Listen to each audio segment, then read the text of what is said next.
Now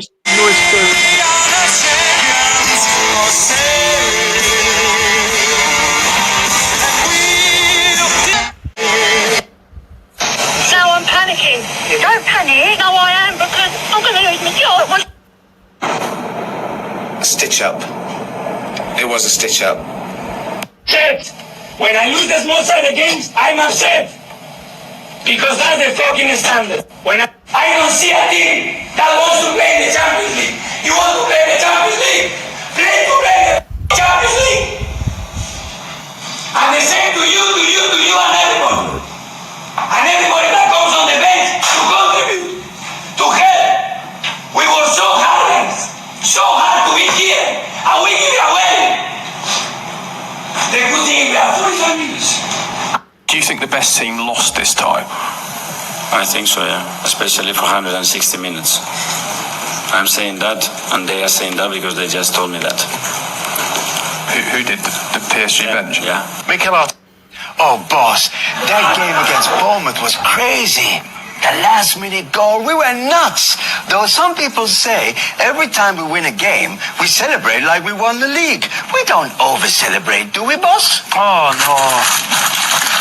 No, Martin ODEGAARD. I don't think so.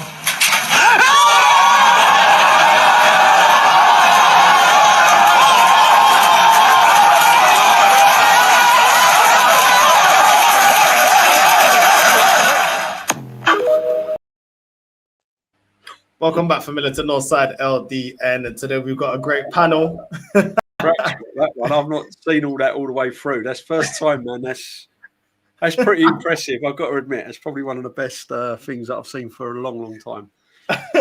DJP, how you doing, man? Yeah, all good. Yeah, well, heavily laden with a bit of a cold. I was struggling yesterday, man, on the trains and that. It was so hot and humid going up to the game.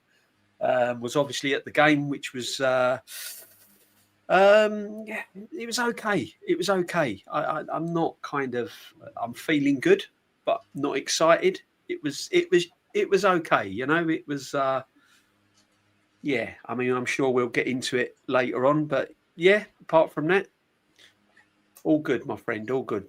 Looking forward to the show, and thanks for having me on. And pleasure to be with the Prince as well. Big up. Nah, big up DJB, man. Link to DJB channel is in the title, man. What are you saying, Fuad, man? You good? What I'm saying, why you late for? How you keep the man waiting that long? You're lucky I wasn't in London, bro. I'll be fishing rods and you back home, bro.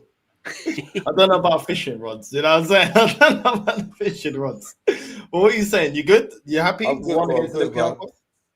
We got nice weather down here, you know. Honestly, down here is all right, you know. It's warm, man. It's warm. I put my jacket on in the afternoon. I'm like, whoa, what's going on here, bro? It's meant to be winter. Yeah. Yeah, the Cardiff, for some reason, South Wales is warm. Oh, yeah. I know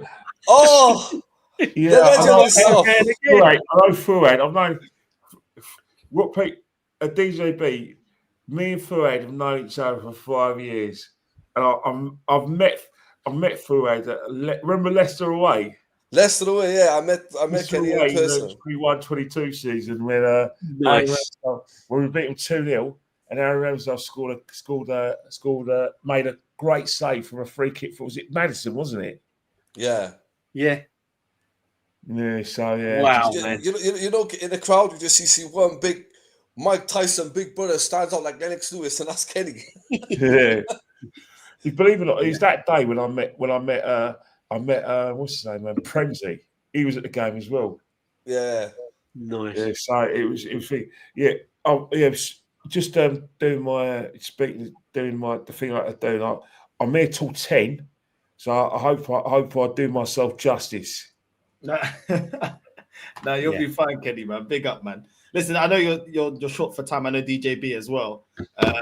Let's start with your thoughts. We'll go Kenny first, since you're short for time. What was your thoughts against Olympiacos, bro? Whether you like it or not, you're going to get games like that in the Champions League. I don't care what anyone says. You're going to get, because we got a lot of those games in the Europa League. If the standard is not of the sort of quality of a Real Madrid, Atletico Madrid, Bayern Munich, or PSG, then the team selection will threat that. You'll see a lot of rotation, and also as well, you play to the standard of the team you play. So what you do is that you won't put it in, you score early, and then you wait for the opposition to, you know what it's like. Come and have a go. You think you're hard enough because I know you're not good enough, and I know you're not going to hurt me, but have a go anyway. And then when the crowd are a bit anxious, we know we got that second or third gear to go and get a second goal, and that's what we did. And it's that kind of bitty performance. Cast your minds back to the Europa League. Cast your minds back to PSV in the second leg after we beat them 7-1. It was that kind of game, wasn't it? Yeah, no, facts. I mean, it was indeed. It was indeed. Funny game. Funny game. Now, I hear it. What do you think about DJB? Yeah, it was. I think the term job done is probably the phase that suits this game, to be honest. It was job done. It was 3 points in the Champions League. I thought the first 25 minutes we came out, we was looking good. There was some nice interplay. We got into attack very quick. Players were on the ball. ODEGAARD especially. I'm sure we'll come on to him later on, but he was on the ball looking threatening. And it was all looking comfortable. We got the goal. Keeper, in my eyes, probably should have done better, but we got the goal nevertheless. Martinelli again. And then the second half, it petered out. And we let them come on. We let them build up play. We started to let them have a lot of possession of the ball. No, we weren't really in it second half. I don't understand where people are saying that we dominated the game and it was one of the best performances in the first half under this manager and that. I didn't see that. I saw a good performance in the first half, but it weren't great. It was enough to win the game in the end. Second half, I just thought we was kind of trying to feel our way and thinking, this game's won. And then you could see there was a little bit of panic in Arteta because of the substitutions he made. He brought on Declan Rice and brought on Timber. So he went defensive when we was 1-0 up. And then he thought, right, okay, this is comfortable. And then he brought on EZE and Saka. So he was definitely a little bit concerned because they were winning corners. They had a goal disallowed. And he probably thought, well, hang on a minute, I need Timber on here to shore it up because Ben weren't having the best of games. And no disrespects to him, he's coming back from injury. So he wanted to shore it up. And then once he got them sort of players on the field of play, we then started to get back into the game again in moments. But it was okay. I'm not getting too excited about it. It's 3 points. It's Champions League. Yeah. It was an okay performance, mate. It was an okay performance. I hear that. Yeah, I agree, man. Fuad, how do you feel about the Olympiacos game, bro? I agree with both of them, to be honest with you. It was kind of like we started off well, and then Arsenal really stepped off the gas a little bit. They really never needed to do much, and then when Saka come on and Timber and EZE, they just went back into second, third gear. It was kind of like a game where they were just, I think they knew they can get over the line, innit? It was one of them kind of games, innit? When even though they were coming on to us, they were a threat, but it wasn't that much of a threat. I think Arsenal's defense can deal with them. So yeah, it's like they got the job done, like DJB said. It was one of them kind of games where I knew we were gonna win. Do you know, like when sometimes you just sit in the house and you think it's one of them games, isn't it? I knew we were gonna win. No, I agree. I think ODEGAARD definitely had a very good performance. Maybe it's the competition, I'm not sure. Ben White and Lewis Skelly, I feel like allowed too many crosses into our box. I think that's when we looked a little bit scrappy, especially in the second half. Lewis Skelly was allowing too many crosses. It's like he wasn't even closing down his man. Ben White as well, getting duppy, nutmegged and everything. Arteta was screaming at him. I felt like he had a really, really poor, both of them had a really poor performance. Zubimendi, I need to see a lot more from Zubimendi as well. I felt like he could have done a lot more, a lot better. Gyökeres as well, I feel like he needs to step it up. And that leads me into the next question. Obviously, we've got West Ham, we've got Fulham. Before we go into really hard games Atletico Madrid and Crystal Palace. Obviously, Crystal Palace are what now 19 games without a defeat. They're literally a point behind us in the league. Glasner's doing bits. I'm seeing he's getting linked to Man United. He's doing a wonderful job there. This is with him losing, Crystal Palace losing two of their best players within the last couple of years, EZE now, and they're still cooking. It's really impressive what they got going on. And Atletico Madrid, they absolutely smashed Real Madrid the other day, put 5 past them. Do you know what I mean? So I feel like it goes without saying, West Ham and Fulham, I need to see Gyökeres scoring goals, bro.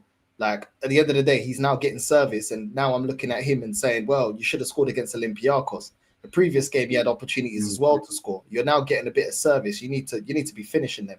I thought that the manager played him against Olympiacos, which I think was the right decision to get him some confidence, get some goals in. You know what I mean? Once a striker gets a goal going, all of a sudden the confidence comes back. So I kind of understood why he wasn't rested. But at the end of the day, we're seeing Moreno coming off the bench, and he's being more effective as a striker. You have to make players accountable, in my opinion, whether you like them or not. I know it's Gyökeres' first season, but we brought him in to be a finisher. We brought him in to take the burden of the goal scoring at Arsenal, take it off Saka's shoulders, and kind of had 2 outlets that can score goals. Now, I haven't given up on Gyökeres, but he needs to do a little bit better. That time when he cut in with his right hand, with his right foot, and then absolutely skied it over the bar, you got to at least work the goalkeeper.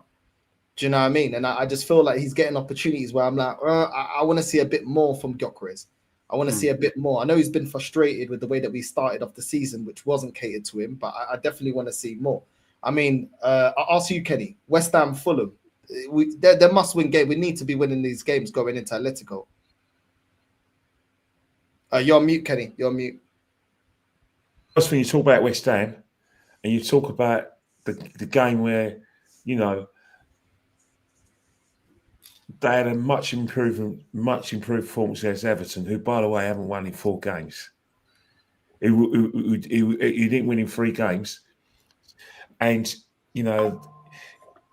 he's managed to get them a bit organised. But the question is, have they got the players to hurt us? It's a silly question because last season they won at the Emirates. And the season before that, they beat us over the Christmas period 2-0. Where we absolutely dominated the game, but we just couldn't put the ball in the net. So you can always you always have to sleep with one eye open with West Ham. But you're right; it's a game we have to win on the basis that we shouldn't be even considering anything other than defeat. Fulham's an interesting one because Fulham have always given the game, but they've got injuries to Tete and they've got injuries to Moniz, and then they're not going to be back in time for the game against us. And Jimenez, he's kind of struggling a bit, but they do have a young player from Brazil called Kevin.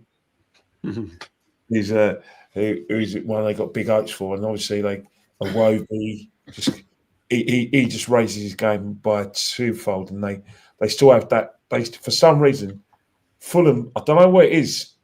What is in what they put in the water down in the Thames, that side of the Thames. But every time they play us, in the last two visits, it's like the performances have gone.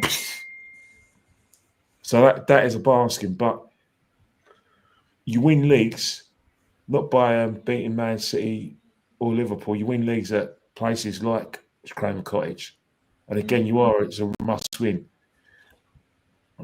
Gyökeres has to, kind of come out of his little bit of a slump. But if you look at the game against yesterday, and you look at not so much the Newcastle game, but certain games, the level between the Portuguese Superliga and the Championship compared to playing at Arsenal, playing the Premiership, at the moment, he needs to make that jump pretty quickly because what we're seeing at the moment, he is struggling slightly to make that adjustment.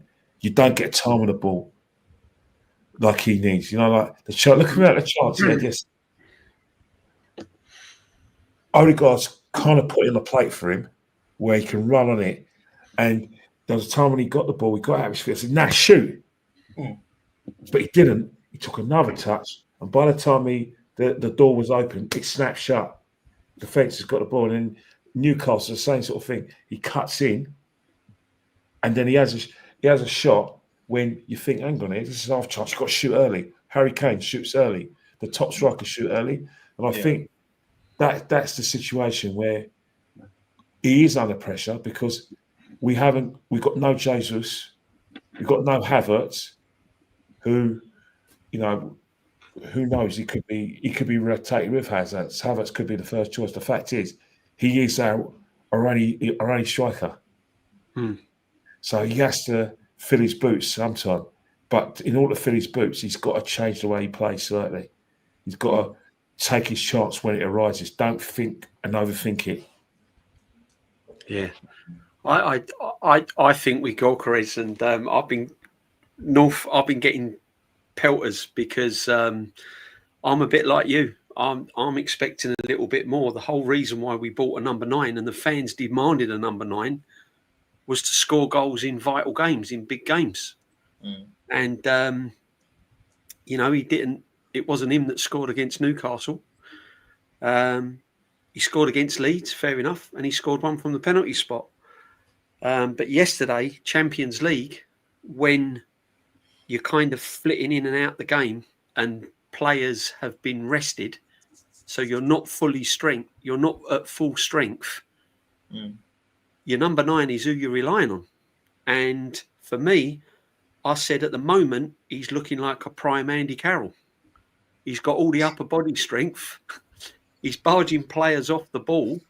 Do you know what I mean? And if you look at like the Andy Carrolls and your Duncan Fergusons of old, very similar, very good upper body strength, defenders bouncing off them, but technical ability and that little bit of calmness, I'm not seeing it from him. Now, I'm not saying he ain't an out-and-out goal scorer, but he is a goal scorer. But the problem is the way Arsenal's set up and the way the Premier League is set up, you do need some sort of bit of technical ability, whether you like it or not. You know, you can't get away in certain games against top defenders if if you're not technically good on the ball in the box in the final third. And we're not always going to create clear-cut chances for him because it's not the way we play. You know, sometimes we play very defensive. Sometimes we don't get the ball in transition quick enough. So he's going to have to grind stuff out. He's going to have to make things happen himself. Like you've seen Arsenal strikers in the past. You know, when things are not going quite right, they've gone and done something. They've picked the ball up from the left, or they've drifted out to the right, cut inside, got a shot off. And I'm with you. You know, even if you're making the goalkeeper make the save and it goes off for a corner, that's where we're strong, right? When it's set pieces. So even if you're not scoring, at least get the keeper to make a save, get it off for a corner, make things happen. So look, I'm with you. I'm not writing him off. I think he's got to condition himself. But then I'll go back to the other question is at the beginning of the season, we were saying we ain't got time for strikers to come in. And we haven't got the time. We need them coming in. And I know it's a bit selfish and I know it's a bit impatient, but he's got to start showing a little bit more and perhaps getting on the score sheets against the likes of Olympiacos and things like that. Having West Ham Saturday, I'm not diving into the 3s and 4-0 bracket. I don't think it's going to be that sort of game. The thing is with West Ham, what you've got to realise with West Ham, there's 2 games for them a season. That's Arsenal at the Emirates, and any time they play Spurs. They're the games that they turn up for. They're the games that they try and get the crowd back on side again. And they're going through a patch at the moment with their board and demonstrations and that. So this is a big opportunity for the new manager to go there and try and recover something early on in their season. So they're going to be dangerous. And I saw them, I'll tell you why, North, I saw them against Everton, second half against Everton. And Everton's new ground, and they've been playing really well there. The games that they've played there, they've really played well. They had a great second half against Liverpool. They was really on it against Liverpool at Anfield. So Everton's not an easy team this season. And West Ham in that second half, considering how bad they've been, was more than a match for them, and they probably were the better team, and they looked dangerous.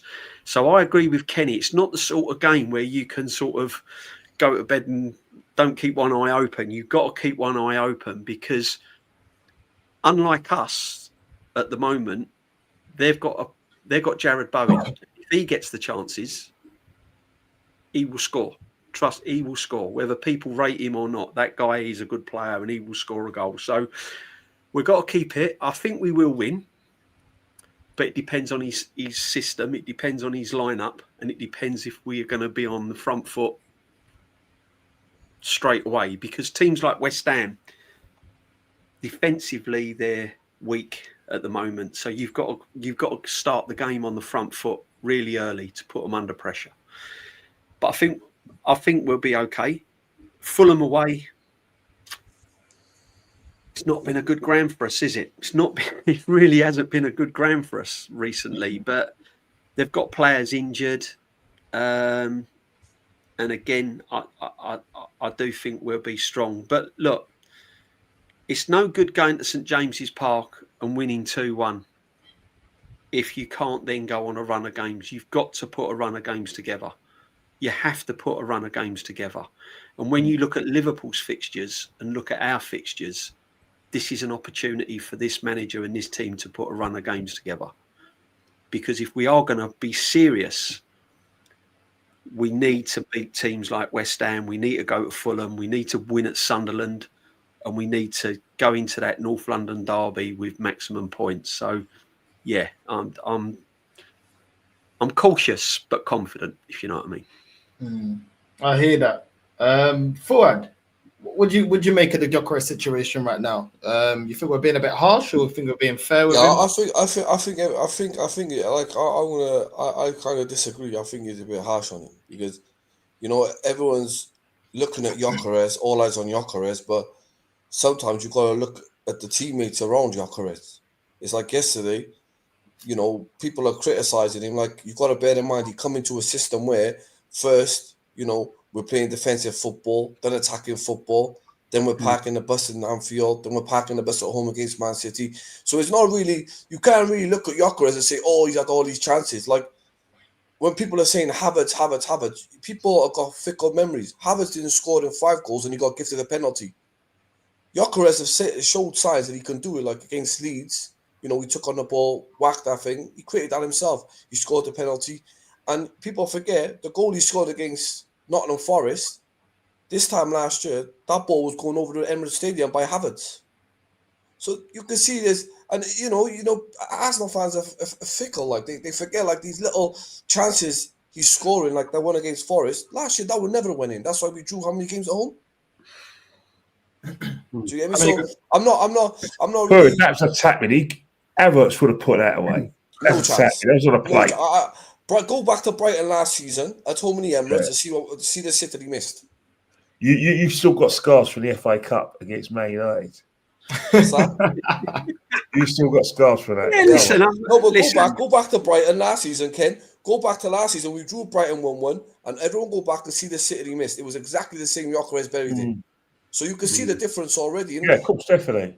Yeah, people got to do their research before they think like that. Before you speak about, all right, let's see what he does. But I think Gyökeres yesterday, I think they were more looking for Martinelli, because look, every time Gyökeres wants the ball directly to him, it won't go in. But as soon as Martinelli runs in out front, they're crossing the ball to him, and he's missing open headers. Yeah, but you got chances though. I feel like that's unfair for you to say that we're being fickle about that. Because no, it is. It's no. I'm not saying you guys. Every player that comes to the Prem, because you can't. Every player that comes to the Prem with a big reputation, has big expectation. Let's be real. Yeah, but you as a fan, Wirtz is getting it from Liverpool right now. Wirtz is getting it. He can have it all he wants, but Wirtz haven't scored. Gyökeres is on 3 goals. You're right. But my point is, regardless if you play for Arsenal Football Club or any other when you come with a big price tag, there's big expectation. The system, but bro, we haven't seen. You got to be more realistic. We haven't seen Gyökeres. We haven't seen Eze. We haven't seen Saka. We haven't even seen Martinelli. We haven't seen them play together. We haven't seen our best attacking forwards playing together, and people are jumping on this guy like they have. If, for instance, we had a 5-6 games run where Arteta said, "Okay, I'm playing Eze, Saka, Gyökeres, or whether he wants to play Martinelli or Martin Odegaard or Eze, and he had a 5-game run and he started missing of sitters, then you could say, okay, fair enough. But he's playing with Trossard. Like, come on, like none of us expected Trossard. We all thought Trossard was out of the club. Who would you? So out of Etatike then, who's got similar players around him? Verts yeah, but Liverpool are different, though, isn't it? Gakpo's in and out. Who would you? Who would you pick out of Etatike and Gyökeres right now? I'll still have Gyökeres all day. I'll take Gyökeres all day. Only being is because the difference is you've got two managers. One who just lets them off the throttle, and one who sometimes is a bit like, yeah. Do you get me? Yeah, I can hear that. It comes down to everything. I've been saying that if he doesn't get the creativity, he'll look ordinary. I said that in the summer. I said it right from the start. He would look ordinary if he doesn't get the service. But sometimes you have to make things happen. I mean, I think what it is with me with Gyökeres, and I will give him time, and I'm sure he'll come good, and I want him to come good, and I think the goals will come eventually. But he's not going to. I think where he's lacking technically at the moment, and he's not scoring, that's where I'm probably, if you think I'm, probably showing a little bit of harshness, because technical ability, I'm not seeing it. I'm seeing a big, strong centre forward, plenty of running into space, getting in front of defenders, that kind of thing. But another thing I just wanted to ask is what worries me as well, Northside, because I'm not sure how we're playing Gyökeres. Are we playing him as, because sometimes he looks like an old-fashioned target man, where we're getting balls into him and he's flicking them around the corner and he's holding defenders off. We're sort of treating him like a target man, and I'm not sure that suits him, to be honest. So there is a little bit of how are we going to get the best out of Gyökeres? And Kenny said this in the past. It wasn't his signing, so that's probably why he wanted Sesko, because Gyökeres gives you something different, and I don't think he's set up for that way. So that's just my opinion on him anyway. I mean, I'm not saying he's a bad player. I'm not seeing, he's not exciting me at the moment, to be honest. I don't know if Kenny agrees. Like, Fuad's making it seem like we're completely blaming the player. No, it's not. It's not that. I think the thing with Victor Gyökeres is that everyone thought that when he came to the club, that instantaneously it was the fix. What we were missing was a striker, and that had that that. Forget Sesko, forget the player that Mikel Arteta had in mind. He'll fix all our problems. And it's one of the things where you're looking at him in the flesh and you're seeing a player that's trying to find his feet, trying to find his role in the way we play. And what it is that he actually, unfortunately, has got no margin error. He's got no time to settle in. Because of the demands we have to win the title, win silverware, he has to hit the ground running, and that's kind of my theme and what I was saying on the podcast before I was having the conversations with him. Obviously, I prefer Sesko because I thought with the way we play, he's more likely suited to where we play. Yeah, but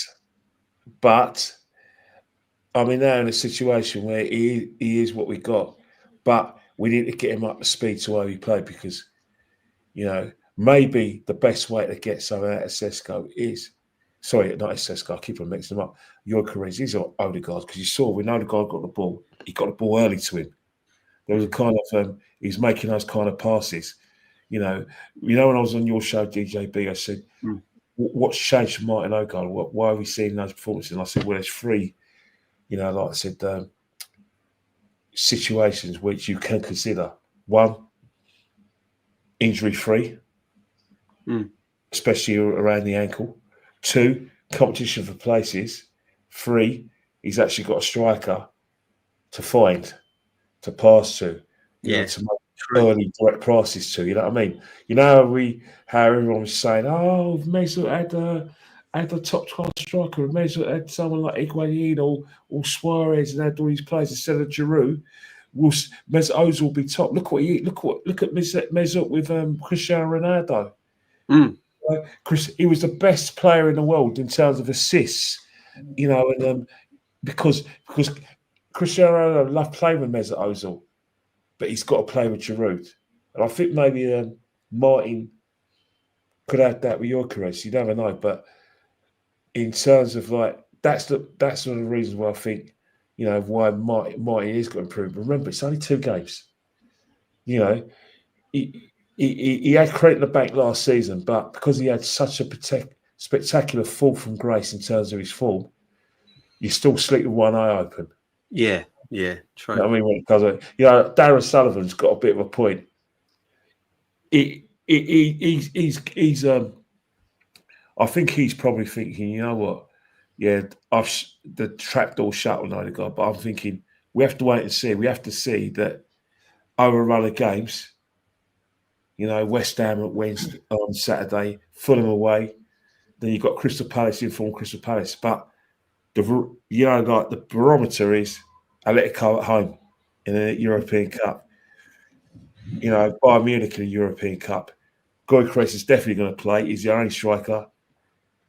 Can ODEGAARD still find that space to get Gyökeres into those positions? Can Gyökeres score the goals and trouble the Bayern Munich defence? Top class defence that is. Trouble Atletico Madrid. Top class defence. Those are questions that we're going to find out in the next month or so. I hope Gyökeres, though. To be honest with you, I want him to score goals, but I want him to fire goals in the second half of the season, the business side of the season. I want him to fire goals in them because I don't want to be one of them players. You know, some of them players who come in, start off crazy, then mid-season you don't hear off them. Then end of the season, they're relaxing in the medical room, or they might as well not be on the pitch because they're not doing nothing. I want him to start off, breathe, and then just hit the ground running from like December and onwards, all the way to, and that's where you want him to hit the ground running. Because now you could score all them lovely goals, but when it comes to the business end of the season, is where Arsenal throttles, and we need him in. So now I just want him to breathe him, get a few goals down the neck. I hope he scores about 10 goals from now to Christmas. You know what is fair though. Thing with Fred though, right? We got to remember one thing with Victor, and you talk about the type of strike you're talking about is when there's only 4 strikers that are capable of meeting those kind of standards you just set, and they do it season after season, and they're doing it this season, with the exception of one who's injured. Mbappe, every time you get on your computer, you said, right, Real Madrid are playing. At full time, he scored it every time. He scored in virtually every game. Then you look at the Bundesliga results. You look at Bayern Munich. And you say, right, Harry Kane, bloody hell.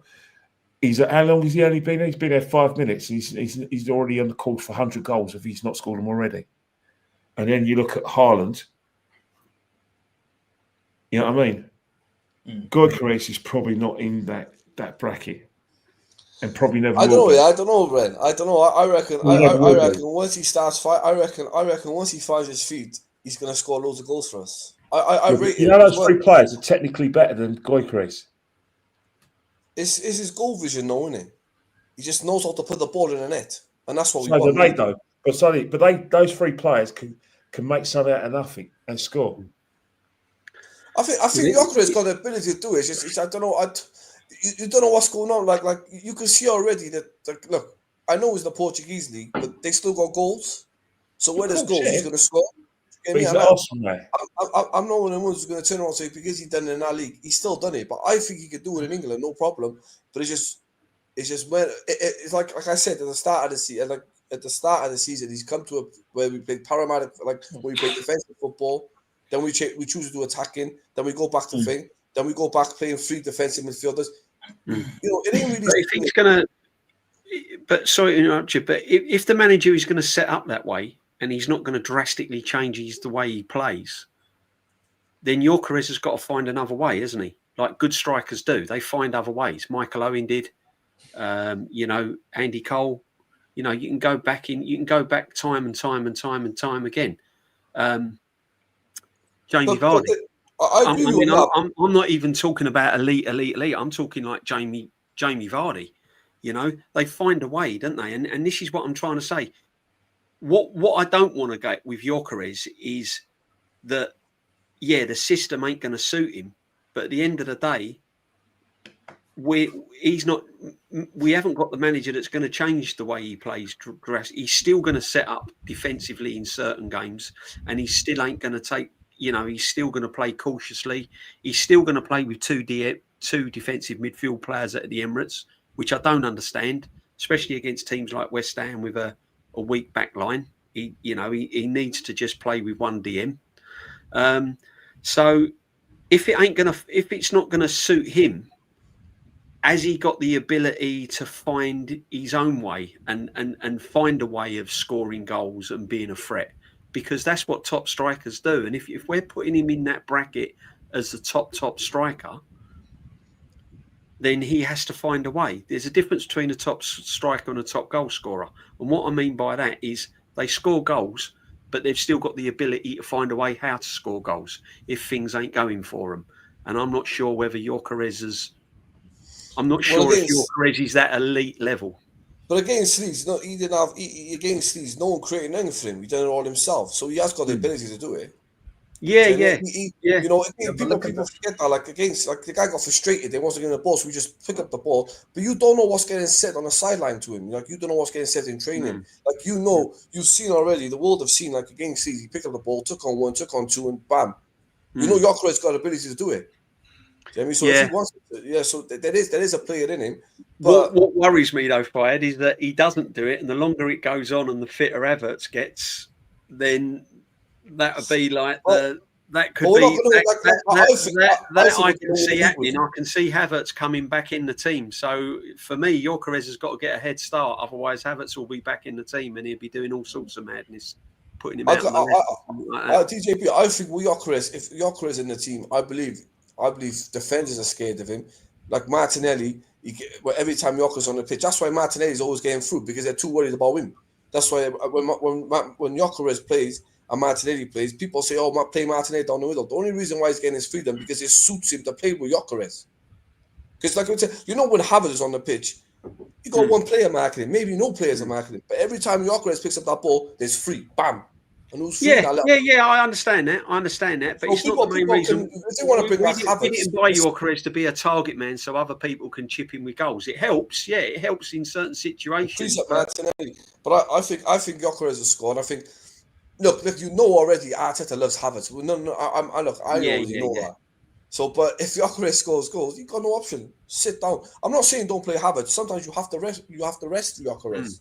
Like some games, you have to sit him out. You can't play him from now to the end of the season because he's going to be our striker now till Christmas.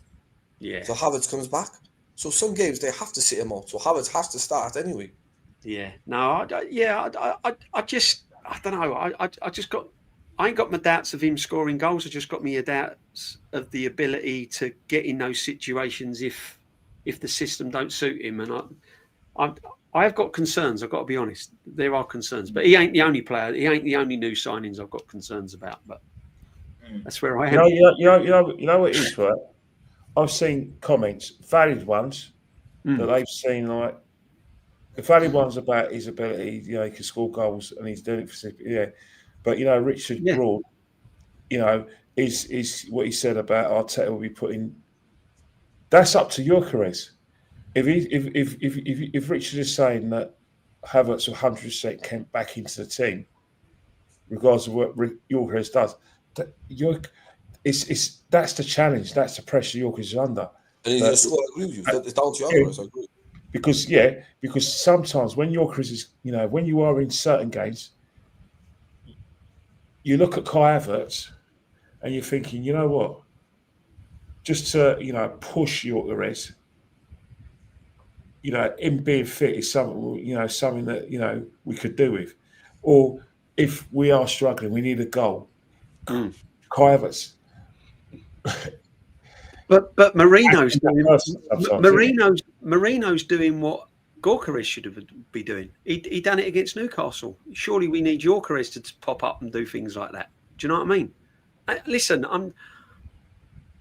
it sounds as if I'm steaming into Gyökeres, and I know what you're saying, but I just think I do, but it's true what North said. You know, we're bringing on Marino, and he's more effective than Gyökeres, and that's not that weren't the deal, was it? That weren't the deal. Yeah, But it's the start of the season. Like I think Gyökeres will start. You watch, come 2-3 months time. You guys are like, you know what? All right. Gyökeres be anyway, but none of you writing him off. So there's no point in me saying that. Like you guys already think he's going to come good anyway. So, but I'm just saying, I found yesterday some of the players though were like he was calling for the ball, and they were giving it to Trossard when he was in. Do you get me? And you see that a lot yesterday. Like why?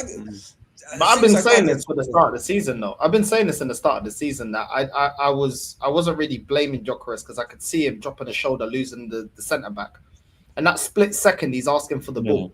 By the time he doesn't get the ball back, I saw against Liverpool. Even there's times he was trying to break away and he's not receiving the ball, and I can see his frustration. That then goes down to what's the instructions from the manager for the number 10. But if the manager's going to be playing Rice in the 10 or Moreno in the 10, it's not going to work.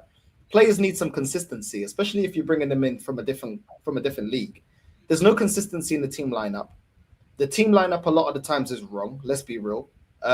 We didn't play convincingly in a lot of games. You know, Man United, we were all over the place. People put it down to the first game of the season. We weren't great against Liverpool at all. We just nullified them and didn't even try to play Gyökeres through. Man City was absolutely shambolic. So I kind of feel for him because it's like, well, why is he not playing with Odegaard? Why is he not playing with Eze? Then when he does play with Eze, you see a bit more creativity. You see our number 10 taking shots. Like Eze was being proactive against Newcastle. You know what I mean? Unlucky not to score in that game. So I just feel like, you know, the manager persistent with Martinelli. You know Martinelli is not going to play him through. Yesterday against Olympiacos, Martinelli on the counter-attack. Gyökeres is through. All you got to do is square it on the left, and he's through on goal. Doesn't see him. And I can see the frustration from Gyökeres in those moments where he's like, well, I'm free through on goal, and I'm not receiving the ball. This goes down to the manager. When he brought in Eze and Gyökeres, he should not have a clear plan for them, know exactly what team he's going to play and how to get the most out of them and what they're going to offer to the team. Instead, it looks like he doesn't know what the strongest position is for Eze, which is crazy. He keeps chopping and changing the midfield, which means there's a lack of chemistry between new players. You're not playing into Gyökeres' strengths, and you're trying to turn him into a false nine, almost like Gabriel Jesus, when he doesn't have the ability to really do that at this moment in time. Maybe with time when he catches up to speed, but I saw him do it in the Portuguese league, but he ain't doing it here. So then just when he's asking for the ball, trying to get in and behind the defenders, release it. I don't understand why that's hard. We did that in 22-23 season. Every single time we had the wingers making runs, you had Jesus linking up, and then he would make a run. We'll get into the box and we'll shoot, score. I don't understand why he can't coach this team now to do the same thing that they were doing in 22-23 season. It's literally just counter-attack. How can you not coach a counter-attack? You did it like flipping 3-4 years ago, bro. So I just feel like with this manager, he's making it harder for the players that have been brought in. Eze was playing better at Palace than he is here. That, to me, goes down to the manager. He ain't come from the Portuguese league. He was already performing. He already scored a goal. What was it? Didn't he score a free kick for Palace against Chelsea before he moved in? So it's like, bro, like, you already know that Eze is up to speed. Why is he not looking at his top potential here at Arsenal in a better squad? Because of the system. You know what I mean? And for me, the manager's got to get it right, bro, because you can't be bringing in these additions to the team and some games we're looking worse than last season. It just doesn't make any sense with better quality. We're not sat here talking about, oh, we're not happy with the additions to the squad. I'm sure everybody's happy with Gyökeres, happy with Eze. So why are we not playing better football? Why is it that we can't have a cohesive attack? Our attack looks all over the place. You know, even starting Trossard against Olympiacos, why? Dalman not getting any game time. Why? Why is Ethan not getting shut up. He's a kid. Nah, but it's true. It's true. Because at the end of the day, yeah, this is the fact, whether you like it or not. This manager wanted to get rid of Martinelli and Trossard. He's not part of his future plans.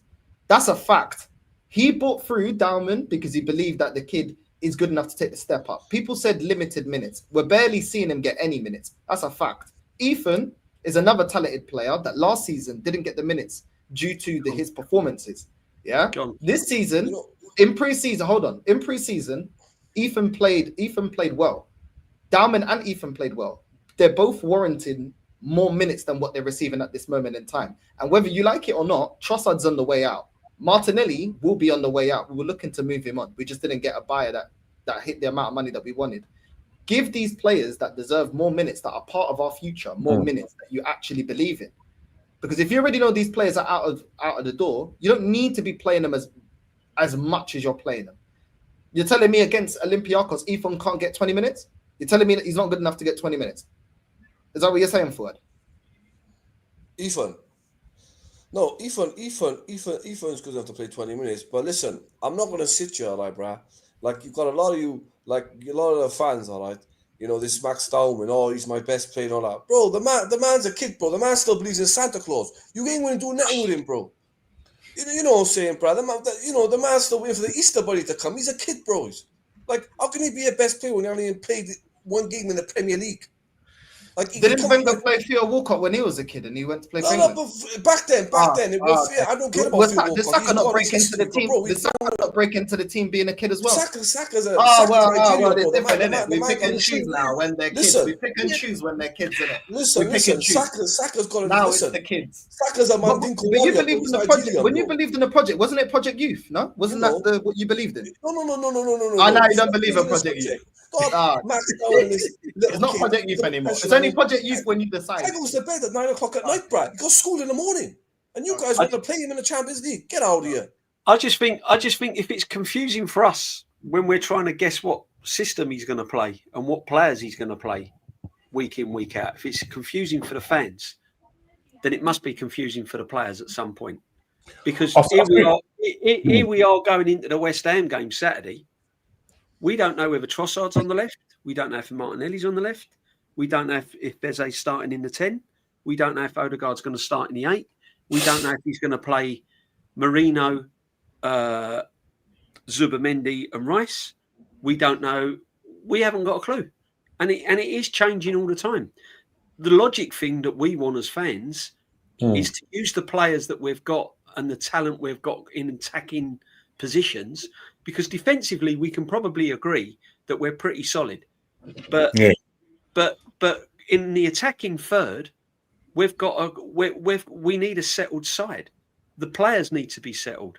Eze needs to know that he's our number 10.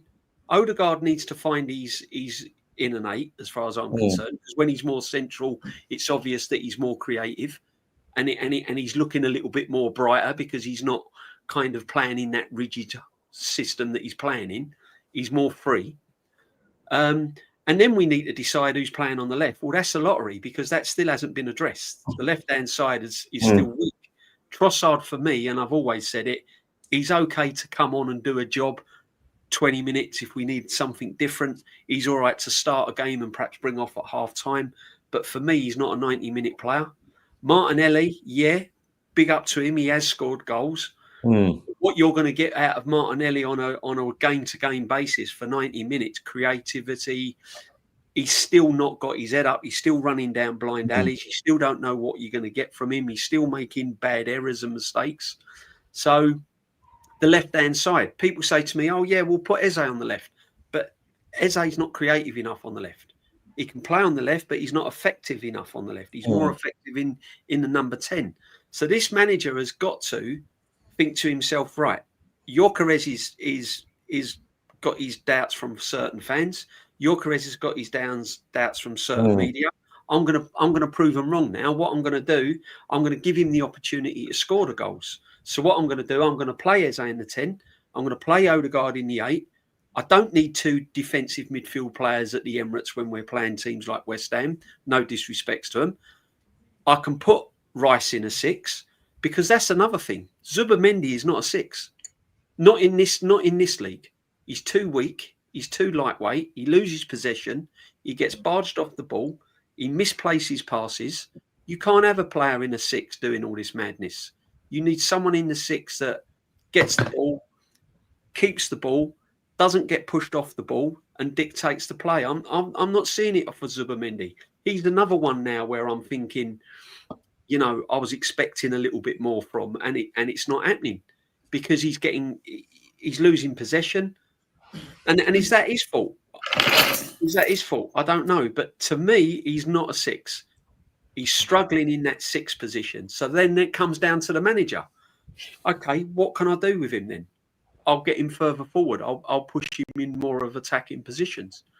So all of these questions you have to ask, because for me, Zubimendi is probably out of. We've been talking about Yorker as the new signing and Zubimendi. Zubimendi playing an integral part in midfield. I'm not seeing it. I saw good performance against Nottingham Forest. Other than that, no. Yesterday I saw it with my own eyes. People were saying that he run the midfield, and I'm thinking I need to go somewhere, because what am I seeing different to everyone else? Because I'm not seeing it. And I was watching him. He gave the ball away. He lost possession. He plays safe. He doesn't. He's not brave enough with the ball. He doesn't open the game up. He just missed a safety. Gets the ball, knocks it 2 yards. Then he gets caught in possession. Then he doesn't retain the ball. And that's what I thought we bought him for. I don't know. I'm not seeing it. I'm sorry. No. So yeah, for me, he's got to pick a team.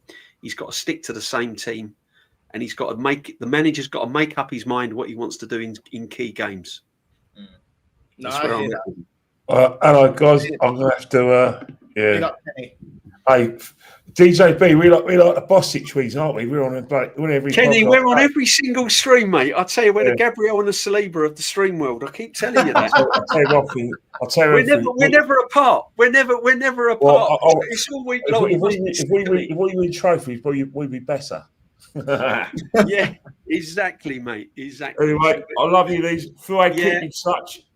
Also, keep in touch. I'll speak to you guys soon. Big up, Kenny. Bye. Big up. Bye. Big up to Kenny, man. Every single time. Yeah, I speak to Kenny. Me as Kenny speaks most mornings, bro. It's the only time you behave, man. It's literally the only time you behave when Kenny's here. No, I'm never going to mess around when DJ B's here and Kenny. I got respect for him. But when it comes to you and Lauren and Hardy and the Chocolate Brothers, Lee Gunner, I will never ever show you guys respect. Listen, I'm not confrontational. I just see it from football. I just watch. No. You can say and I DJ. Just see what I see. Listen, I have got etiquette. I got respect for my own. Yeah, moving on to Zub. Yeah, I mean, yeah, I do agree with North with the manager. He's got to. Because as I said, if we're guessing, the players must be thinking, well, what system is he playing this week? DJB, I agree. I just don't agree with offside. So if he says it's okay, if I say it's a problem, you're damn right. But then you agree like Zubimendi. I mean, is it me or am I not? Or am I seeing watching something different? Zubimendi, people can't gas him up. He's a bit weak. He is a bit weak. He's not a 6, is he? He's not in the Premiership. No, do you know the game? You even in the pre-season, you knew like when Partey was playing, you could see the levels. It's like I watched one of your I watched the other day when you was speaking. I think it was on the roundabout. Was it the one with the Dan Potts? Yeah. And I think I agreed with what you said. You said if people got to be realistic when it comes to football, forget opinion, forget stats, forget. There's a level drop when it comes to Partey and Zubimendi. It's a big level. It is. You don't have to be. It's not rocket science. You could see it already. Like, last year when Partey was in the middle against Man City, the transition of the ball, back foot, we beat them 5-0. This year, we played them with Zubimendi. It's like we were just suffocating in the middle. Even though we had defensive midfielders who's meant to defend, we were still suffocating. Same with Liverpool. When Thomas Partey was there, they'll pick up the ball. When you pick up the ball, people know they can't get the ball off him. Strength, powerful, bam, drives the ball forward. Yeah, no, exactly. And I hear about squad depth, and our squad is stronger, and I get that. But I said it on my stream earlier, and Aaron brought it up. Big up Aaron. But he said, like, if Rice gets injured or if Rice is out the game, and you've got to rely on Zubimendi and Marino in midfield, then suddenly our squad depth don't look as good as it should do, because Zubimendi and Marino in midfield is just a no for me. You know what? I'm going to say it's just something like completely wild. I'm going to say something crazy. You might not agree with me, but you know what? I'd rather sometimes. You know what? I swear, last season I watched Brentford a few games, and I'd rather Norgard there than Zubimendi because he knows the Premier League. Possibly. He's been up against. He's been up against Man City. He's played also against them. Look at Brentford last year with him in the middle. Like all the top teams went there, they couldn't break him down. But is he going to take us to that next level? This is what you got to ask yourself, because I worry about that midfield of Zubamendi, Merino, or Merino and Norgard, Zubamendi and Norgard. For me, that's not.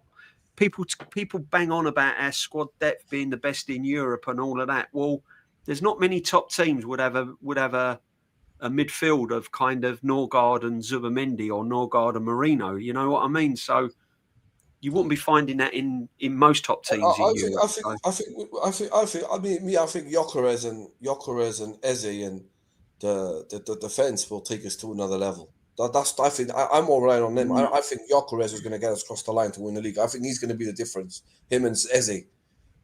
You think Gyökeres is going to get us to win the league? You think this Liverpool? Watch, I'm telling you, Gyökeres is going to win us the title, bro. I'm telling you. I hope you're clipping this. I hope you're clipping this, bro. Gyökeres is winning us the title, bro. And then after that, we come back. Do you know what? No, side, I'll be nice if we win the title. I'll even leave you alone. What else more do you want? I won't even bother you. I won't even say I told you so. I just say let's just celebrate because we've all been suffering for 20 how many years now? 20. But you saying this because of Liverpool losing 2 games? Olympia. No. I've been saying it for ages. I said whoever gets Gyökeres is going to be dangerous because I remember he was linked with United, linked with Liverpool. I said whoever gets that player is going to win the league. So I believe Arsenal are going to win the league because of him. He's going to be a difference. So you're not. What do you think about Liverpool? Obviously, back-to-back losses. Listen. Liverpool. I'll be honest with you that they can always turn it on. Like I'm not going to write them off. Do you know what I mean? I know they're not playing well, but I think only thing is I think Slot. I think they should never got rid of Diaz. I think getting rid of Diaz because like when you go back into last season. When they were drawing with Palace these games, they were 1-1 for ages, Diaz scored 13 goals, and 10 of them goals were winners. No, that man's gone. Like, he sold Diaz. I think they should have got Guehi in, because Konate's been making a lot of mistakes. Yeah. No, I agree. As well. And Alisson's injured. So. And another one who they missed, God bless his soul, is Jota. Do you get me? Yeah. Jota. Rest in peace, Jota. But rest in peace, Jota. He always pulled them out of trouble, and that's what I'm saying. So I'm not like that's why I'm thinking they are going to miss because Jota was wicked class, bro. But they were more controlled though. Like their defense this time, like it's like one through ball against Crystal Palace. Every time they just go in like rocket launcher straight away, straight to Mateta. It was like straight through. The defense was looking poor, man. My cousin supports Liverpool, innit? And he said to me this. He said to me. Everyone rants about Salah. He goes, but people forget it was Jota and Diaz who scores the goals. I guess they'll pull the winners. Then Salah was just throwing that odd contribution goal when the game's been done. And he said he does a lot of that. He's saying this season he's been ripping into Salah. Funny one, Liverpool. It's a funny one. You can't write them off. No, you can't. You can't write them off. But you can't write them off. You definitely can't write them off. No, that's why I said that you said. That's why I was surprised by you saying, "Oh, whoever gets Gyökeres winning the league, we got Gyökeres will win in the league is going to win us the league." I just don't think that's enough by itself. I don't think that's enough to beat them. No, it's not going to be enough. It's not going to be enough. As I said, I still think we've got a problem on the left. To be honest with you, we have definitely got a problem on the left. Unless Madueke can come back and he puts Madueke on there. But then Saka got his goal from the left yesterday. They switched. And Saka has played on the left, like when he played at left fullback and stuff as an attacking fullback. But perhaps that's an option. I don't know. But I do agree with Northside what he was saying because we all thought I thought Trossard and Martinelli were out the door this summer. Yeah. Exactly. And I do agree with him. And there's no secret about it. We're linked with Berta's come in, and his head of scout was the ex-Juventus player, and now Arsenal looking at that Juventus left winger. What's his name? His name is Yildiz or something. Yeah, Yildiz. Yeah, that's the one. Yildiz. Yeah. He's been heavily linked, like rumors saying Arsenal. I still think we need a left winger, and that's what was worried. That's the thing that was frustrating when we signed Madueke, because I'm thinking Why are we spending this on Madueke when we desperately need an out-and-out left winger and like a Lookman or anyone, an out-and-out left winger? Because this is another thing. The one, yeah, that's the one. All the players that we've signed, we've not signed players that are in their position. You know what I mean? We're signing centre-halves and playing them left-backs and things like this. We've never really signed anyone that's an out-and-out in their position. So I found that a bit frustrating. But yeah, Do you think they'll get rid of Trossard in January though and bring in this player? I think if the right offer comes along, I don't think you can refuse. To be honest, I don't think you can refuse. But with the Ethan thing, and some of the chat that was on my channel as well, I call him Ethan Smith Rowe because the similarities are there. And when I was on with Dan Potts the other day, North, I don't know if you see it, Igal was saying to me, "Oh, how can you compare the players?" I said, "I'm not comparing the players. I'm comparing the situation and the similarities." Because Dan's asked a question about, oh, should he be on loan? And I said, I think that's where he's ending up. Because as Northside, he's not getting any minutes. I thought yesterday would have been the ideal opportunity to play Ethan. Put Martinelli on the left. I get that because he's been scoring goals and his confidence is probably a little bit higher than Trossard. So I understand that. But why weren't you playing Ethan on the right when you're resting Saka? Why weren't you giving the young kid more experience in the Champions League? Because you signed him and said, oh, he's going to play more of a central role and he's going to have more kind of a impact in this team when they sold him the contract and everything. Oh, you're going to have more chances. You're going to be more involved. So Olympiacos, you're resting players. Surely you got to play Ethan. Start Ethan. Then bring on Saka. Something. Do you know what I mean? Even against Port Vale. Even Port Vale. So the way he's treating Ethan is very, very similar to how he's been treating players in the past that's gone out on loan and eventually sold. Nelson was another one, very similar. You know, Nelson came up with a winner against Bournemouth when he scored that last-minute winner, and then we didn't see him. And then it's just like, well, what is it about these young players in that kind of attacking area that they're not doing? Because for me, Ethan needs minutes in them sort of games. And then we're saying, oh, he's going to get minutes because players are going to get injured and he's going to get in the Carabao Cup. Well, yeah, that's all well and good, but are we really developing his development by just throwing him in just because someone's injured? Yes, Saliba said it. Huh? Saliba said in his interview when he did his press conference after he signed the contract, he said, because I was asking him about when he went on loan to Saint Etienne, he said that players can't develop on the bench. No, exactly. That's Saliba saying that. On the bench, you need game time. Can't develop on the bench. So yesterday would have been the ideal game to put Ethan in, start Ethan. And all the crowd in that Emirates and around everyone else would have gone, oh, yeah, brilliant. I can understand that. But for some reason, he left him out. And that's okay leaving him out. But then he didn't even bring him on. Not 5 minutes, 10 minutes, nothing. Absolutely nothing. I think the Newcastle, he didn't even... was it the Newcastle game? He didn't even take him in the squad, did he? He left him out completely. So for me, I'm worried about it. Again, and that's why this is the reason why. Like, you know, like look, Max Downing is going to be a great talent. You know, he's going to be a wicked player in the future. You can see it already. He's got the ability. But I don't think. Do you know when you play 1 minute and drop him 1 minute, play 1 minute, drop 1 minute, it kills their confidence. So just keep him. And like I was saying to Kenny the other day, he played for the 21 and the reserves Arsenal the other week. Yeah. So he said, what's the point of dragging him out of the reserves? Leave him there with the 21-year-olds. He's playing well. He's having a season. He doesn't really need to be on a bench on a Champions League. He doesn't really need to be on a bench. League Cup, I understand it. Do you get me? I understand the League Cup. But the Premier League and the Champions League, let the boy play. Let him play with the people. Let him develop a little bit more. But yeah, a little bit more. We don't have a clear route. Honestly, that's the problem. Like, with Wenger, you had a clear route. Let's be honest. With Wenger, you had a clear route in this team. Yeah, 100, bro.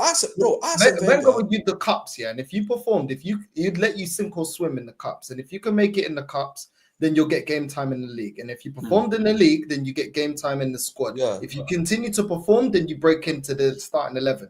Wenger let players prove themselves, but he also gave you game time. We saw it all the time. Like even with certain players that had injuries. You remember when Van Persie had injuries? Like Van Persie blossomed a bit later into his career because of the injuries was setting him back.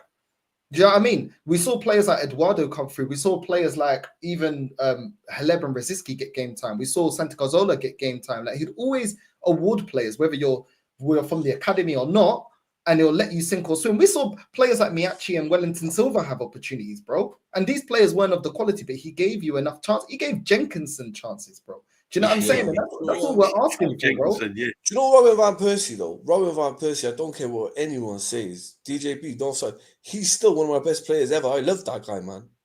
Yeah, Carlos Vela, another one. Even though Carlos Vela did a bit better Robin Van Persie, I know people hate him. They call him Juice. He was, mate. Do you know? I remember that time when yo. So if you've grown up watching the likes of Van Persie and you Van Persie, you still reckon Gyökeres is going to win us the league? Yeah. So he's in 100%. Van Persie's level, is he? He's got Gyökeres got something about him, bro. I'm telling you, he's going to win us the league. This is what I'm trying to say. This is what I'm trying to say. I'm sorry. Van Persie to me is one of my best players. Van Persie, I used to highly rate Van Persie. He's one of my best players ever, man. Yeah, exactly. But you can't put Gyökeres in the same level as Van Persie. You can't put no striker in this day and age like Van Persie, Rooney, and that. Yeah, exactly. But you know, when you're saying that Gyökeres is going to win us the league, I think it's more. I believe this day. I believe he's going to be the difference this season. I really do. Big up to Shane for the raid. But big up, Shane. Yeah, I really think listen, I listen. Any Arsenal fans hope so, but you got there's a little bit of being realistic, isn't it? I just find the manager's on a big season this season for me on all levels, you know. And this keep messing around with the midfield and messing around with the team.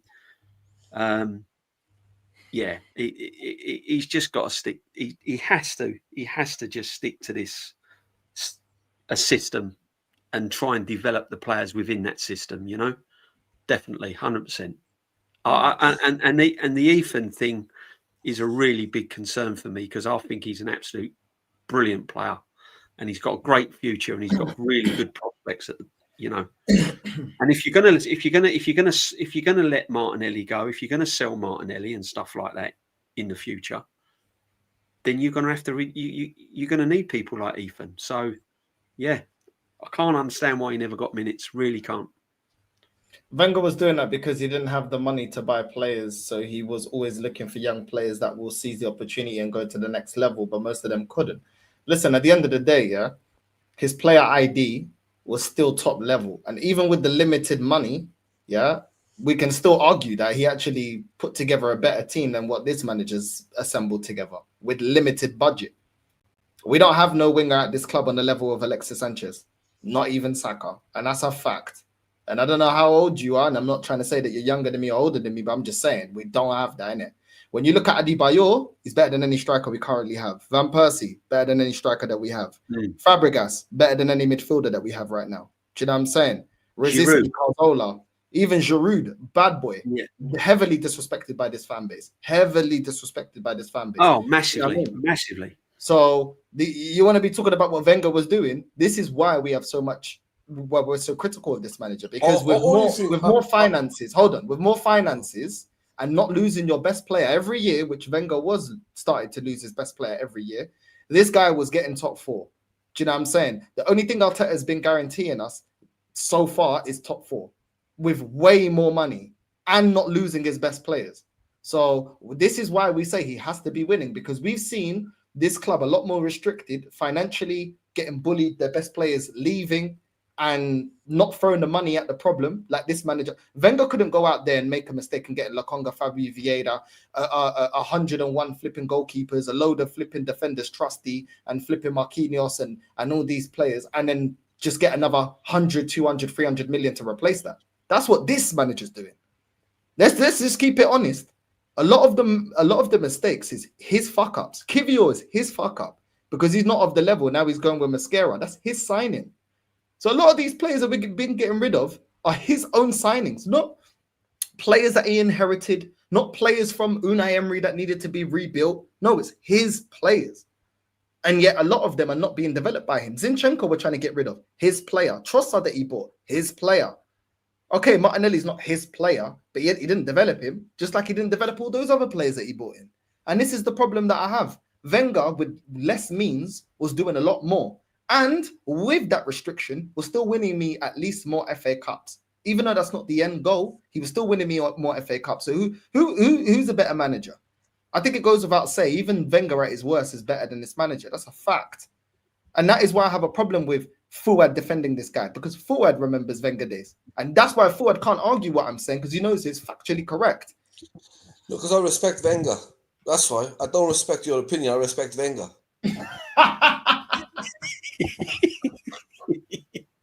What an answer, man.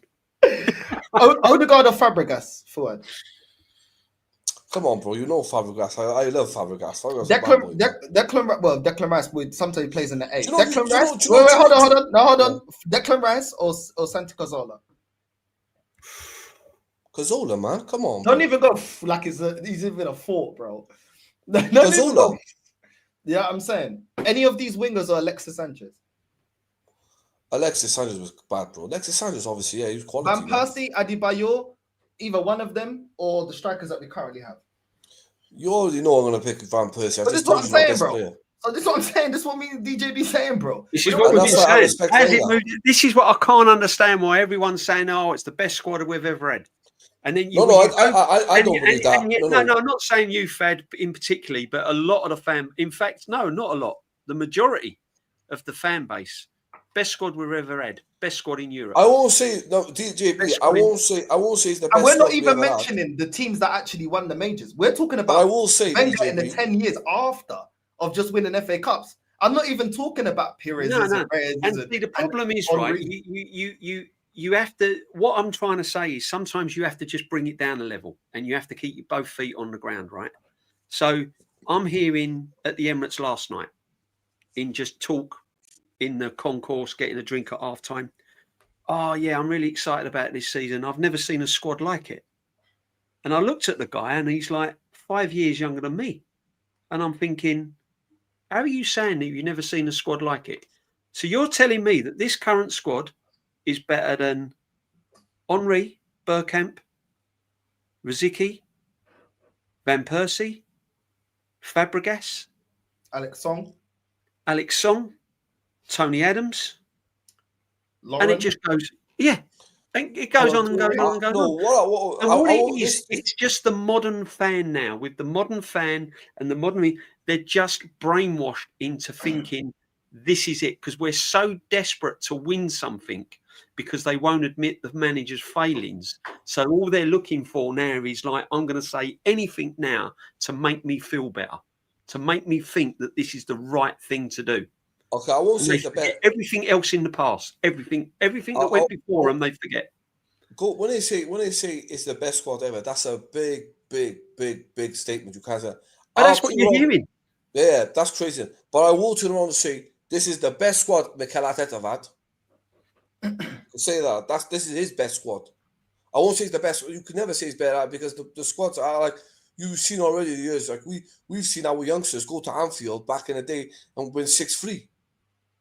Do you hear me? So we were saying last year though we had a good squad and we should have won something. No, last year's squad. We said it in 22-23 season when we was like playing some good football and stuff like that. We were saying it then. Oh, what a squad this is! Look at this Arteta. Look what he's doing to these players, and we still fell short. And now this season, I tell you what's like. Odegaard's had a good game last night, right? He's had a brilliant game. He's had a really, really good game. Yeah. But it's against Olympiacos, remember, okay? And he's had a brilliant game. Now I'm hearing our captain's back. He's back. We're going to win the league. The man's back. Last season when I was hearing he was back, he went hiding against Liverpool. He went hiding in the North London derby. You didn't see him show up in a lot of the games. And he was meant to be back last season. So all I'm saying, yeah, although it's wonderful to see him have a brilliant, outstanding game yesterday, Why are you now thinking, oh, this is it? He's back. It's a miracle. As if someone's seen someone from above, from the heavens above, and gone, oh, at last, he's here. You know? Listen, he's had one good game. Let us judge him after. If he's doing it after 5 or 6 games, and he's doing it against Atleti, and he's doing it against Bayern Munich, and he's doing it away at the Etihad, and he's doing it in the North London derby, and he's doing it against West Ham and all of that on a consistent basis, then I might thinking, hang on a minute, Odegaard's found his feet again. But it's all what really gets me, and this is why the Arsenal fan base by other fans is hated so much, is we have one moment and it's really blown out of proportion as if like, oh, that's it now. We're here. We're going to win the league. Who has made us favourites to win the Champions League? I want his phone number. Seriously. Where's that? Where did you see that one? We're favourites to win the Champions League. It's been all over TalkSport and everything.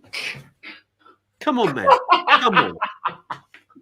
Jamie O'Hara was talking about it last night, apparently. Yeah, did you see the Arsenal fan who phoned him up? How are we favourites to win the Champions League and the Premiership? So we're going to win everything. It's like a Twix, JP. It's like a Twix to get a double. You know what I mean? North. I want to. This is.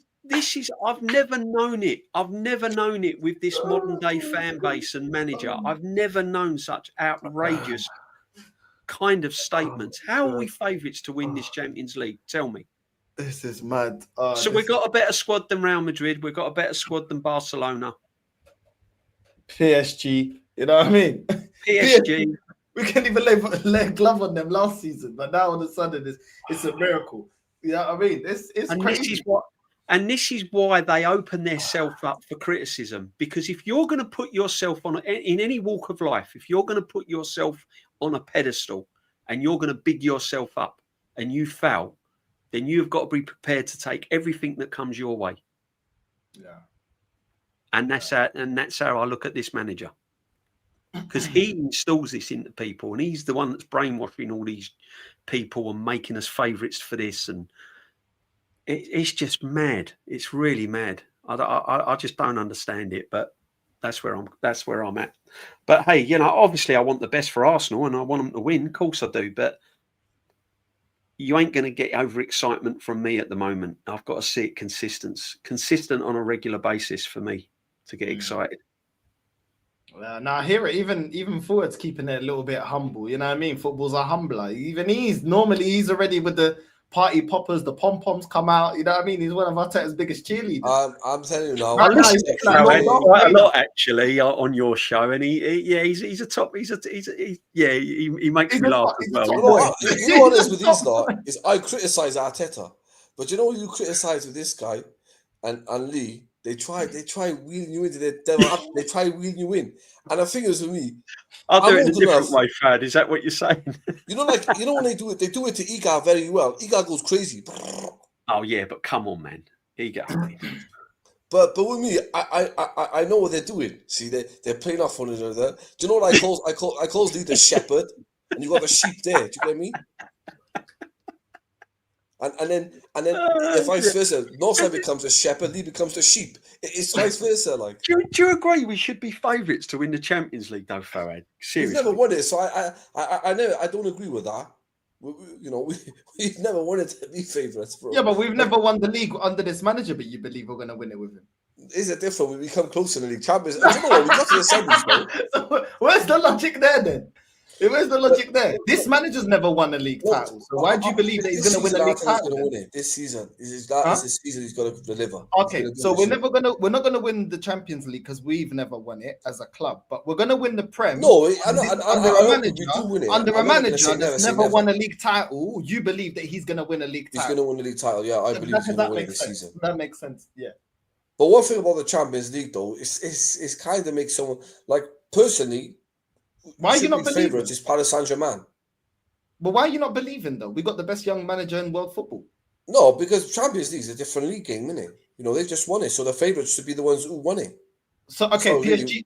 Okay, PSG are the favourites for the Champions League. Who's the favourites for the Prem? Liverpool. But you just said whoever gets Gyökeres wins the league. So which one is it? Yeah, no, I believe Arsenal are going to win the league. We've got to dethrone them, haven't we, first? So why did you say that Liverpool are the favourites then? Liverpool are the favourites, but we're going to win it. Yeah, we've gone down to second. I mean, even this is bad enough. I mean, I've just had an update, and we've just gone down to We're going to win the league north side. Pretty much level with PSG to win the Champions. It's us and PSG. I mean, that's just like, come on, man. I'm telling everyone, we're going to win the league. We're going to win the league. It's our year. I hope so. I hope so. But listen, when it comes to there's a lot of things for us to win the league. We've got to get a lot of things right, haven't we? We have to be flawless. Arteta this year, he's going to take his time, not panic, let him play, win the league. Then what I'll do when it comes to the parade, I'll meet you all in the parade. I want my pack of Whispers and a pack of Snickers. You understand what I'm saying? Farad, I'll give you whatever. Honestly, man, I'll give you whatever you want. Mars bars, anything. If we win the league, I'll be well happy.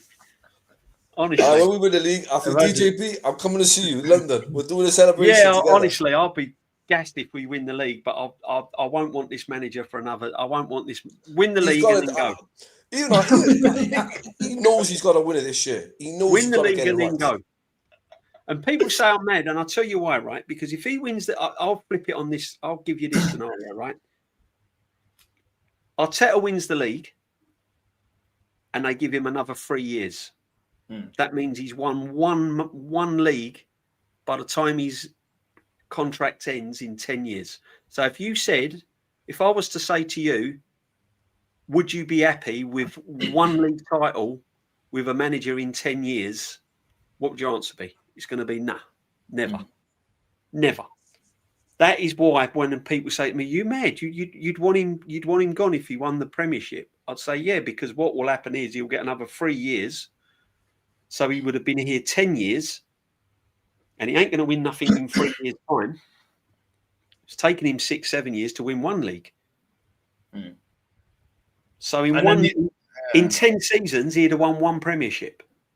I hear what you're saying, because then they'll do the Wenger thing. He's done it before, give him another chance. He's done it before, give him another chance. And the narrative would be, give him another chance, like they did Wenger, give him another chance. And that's when they start I get where you're coming from, to be fair.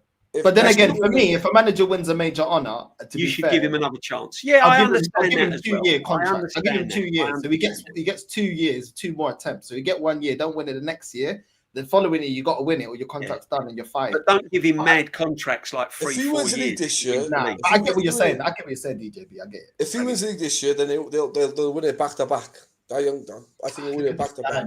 I love it. This is what he's scared of, because this he's gonna win it back to back. You know what I'm saying? I believe if we win it this year, we win it back to back, bro. Listen, I hope that Liverpool continue to have these defensive issues. Konate keeps playing like his head is in Madrid. I hope, bro. I don't care how we do it. The thing is, that's what I just want to win it. Liverpool the only threat, though. Sorry to interrupt you guys, but is Liverpool the only threat? Well, they're not the only threat, but the other teams have been a bit inconsistent. You don't think City? City. Yeah, I'm not writing them off. City. I'm not writing them off, but they've been inconsistent, bro. I can't lie to you. Yeah, they're a bit too inconsistent for me. I mean, Palace is there, but I'm expecting Palace crunch end of the season, them falling off a little bit. I feel like they still have a high. Like we all said about Leicester. Oh, they won't win it. Top of the league at Christmas. No, they won't win it. Easter. Nah, they'll fall off. Don't bring us back to that. Don't bring us back to that. That there, even Fuad can't even come out with an excuse why we didn't win that season. No excuse. That's got to be one of the best achievements in Premier League history, and it must be.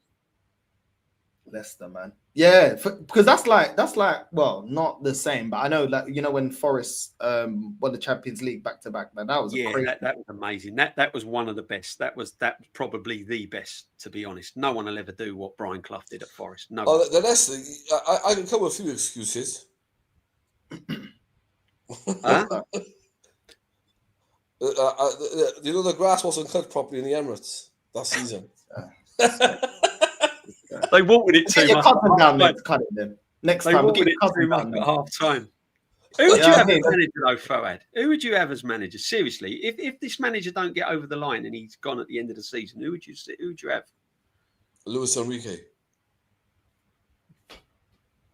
See? Yeah. Why didn't you pick a project manager or a young manager, somebody that's never done it before, that looks good? When you spent, you know what, to be honest, when they spent £1 billion, really and truly, they can't go backwards. Yeah, they've crossed that threshold now, haven't they? Yeah, they've crossed that threshold. The only other thing I can see him doing, and I'll wind Kenny Ken up about this all the time because he'd hate it, but this is the sort of madness Arsenal would do. They'd go and get Cesc Fabregas or something.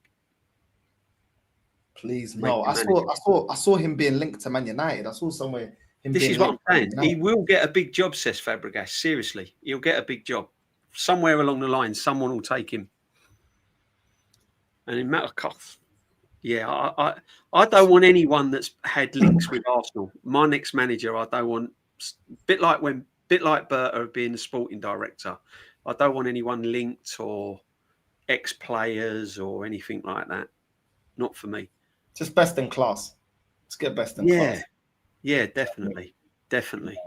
I hear that, man. I hear that. But listen, boys, see, Dan, I'm going to take much more of your time. Big up DJB. It's been amazing. I've really enjoyed it, man. And Fawad, it's been a pleasure to share the screen with you, my friend. Likewise. Big up Fawad as well. Never a pleasure, but thank you for jumping on. Don't worry, that was behind the screen now. What's that? DJB, shout your channel out, bro. Links in the Arsenal Huddle. Come along, have a look, see what you think. Have a sub, and there's things going on with a midweek one on a Wednesday, Sunday night one. So all good things. Talking about Arsenal and football and stuff. Having a look at fixtures, post matches. You know how it is. All good, man. But no, 100% respect Northside and Fawad. It's been amazing. Thank you. And big up the chat as well. Big up everyone. Big up DJB every single time. The link to his channel is in the description. Fawad, I know you never really you don't use your channel like that, innit? You don't really do much. Oh no. I just like watching, bro. Yeah, so you can hide away. You can hide until you want to celebrate wins like Real Madrid and stuff like that. Do you know you, right? You're such a you, right? When we win, you don't phone me. When we lose, you don't phone me. What is it with you, right? I'll have you on my channel, Fawad. Yeah, you can come along. Yeah. What was the score yesterday? Sorry. Yeah. First time. I call you when we win. When I call you when we win. No. He's clever because you know the last time we were live, you and that little muppet. He's clever. You and that muppet. Yeah, I do sometimes watch your streams when you're both on. It makes me laugh. It does make me laugh. Wait till the content of the season. This guy's gonna come with his delusions. You can stay with that Darth Vader robe, yeah. But I'm telling you right now, end of this season, yeah, it's gonna be Darth Vader. Gyökeres is winning us the title. No, Gyökeres is gonna be your headline's gonna be Fuad said Gyökeres is winning the title. I want that headline. Gyökeres is winning the title, but Van Persie was a baller. Oh, Van Persie was a baller, bro. Is he? Yeah. We've had I used to love that guy, man. I've seen some magical things at Arsenal, man. Amazing. We've had teams with Wenger. Let's be real. I'm going to quickly before I wrap up. We've had teams, even at last 10 years, we had teams that were capable of winning the league if we just made the right 2-3 additions. And that was what was so annoying with that last iteration of Wenger. We had teams that were good enough. And the thing is, when we compared, and the funny thing, me and DJB, we weren't even talking about Colo Torre, Lauren. We weren't talking about all the players that actually won. No. About players after winning major honors, and we're still player for player stronger than in a lot of positions than we are now with less money spent. This is what happened with top manager, and yet we've got the best squad in Europe. See, this is what I can't understand. When you compare some of the teams in the past, like the Wenger latter era and beyond, and then you're comparing it with this team that we've got now, and you're saying. We weren't even saying that team that Wenger had was the best squad in Europe. Yeah, we was just saying this is a good squad. These are quality players. Now we're saying that they're the best squad in Europe. When EZE's never won a Champions League or Premiership, Gyökeres has never won a Champions League. There's players there that haven't won any major trophies with our current squad. Saka's the only one, and he was benched in the FA Cup. So if you go through our squad, none of them have won any major trophies, and yet they're the best squad in Europe. There you go. Yeah, I just don't understand how they get to this. It's better. It's better than what Arteta has had in the past, but I can't put it up there as one of the best squads in Europe, man. I can't. Yeah. It is what it is. It should be better. I mean, it's not like Unai Emery had £1 billion to spend, neither did Wenger, innit? So it should be better than what he took over. Yeah. You know, do you know what I mean? Big up to everyone that's locked in. Around 11-ish, I'm going live, episode 1, doing a FIFA career mode, episode 1, to anyone that does want to watch. So yeah, we're going to be doing that. And I won't be buying any players. I'll start with the players that Arteta's got. And I'll start the season like that. I won't buy any extra players. And we'll just start the season off. And in January, I'll sign some players. And let's see if I can get the team balling and get more points. FIFA, do you? Yeah, I've got the new FIFA 26, man. I will whip you on FIFA, bro. Bro, it's Don't enough. ask me how to play FIFA, man. I'm terrible. Absolutely terrible. What I do, I get too excited and I end up pressing wrong buttons and I'm failing. Just keep practicing. I'm tackling when I should be shooting. What team do you go on our side? I'm tackling when I should be shooting. I'm passing when I should be tackling. I'm like FIFA, our Arteta manages Arsenal. Oh, you must be good then. Very erratic, Fawad. No, sorry, what team do you go? Huh? What team do you play on FIFA? What team do you normally go? No, I don't do. I just do career mode. I never do. I just do trying to do realistic career mode. That's all I do. Yeah, I don't if play I on ever play you can go Arsenal, Man United, Barcelona, Madrid. I go Newport County, and I'll still beat you. Oh, I bet he's good. I bet he's like. Oh, he's one of them, and he's like my sons that play. Oh man, your sons are good. This guy's a waffler. He's a Del boy. I get really frustrated. I'll whip you on FIFA. He's a Del boy, DJB. Don't believe him, man. He's a Del boy. You know if you want to know how to park a bus, play me at FIFA, mate. I everywhere, goal line, everything. They're the best players. They frustrate you and you end up scoring. Big up DJB, man. Big up Fuad. We're raiding Lee. Northside raid on the way in. Make sure you subscribe, DJB. Link is in the title and we're out. See you later. Big up. Big up.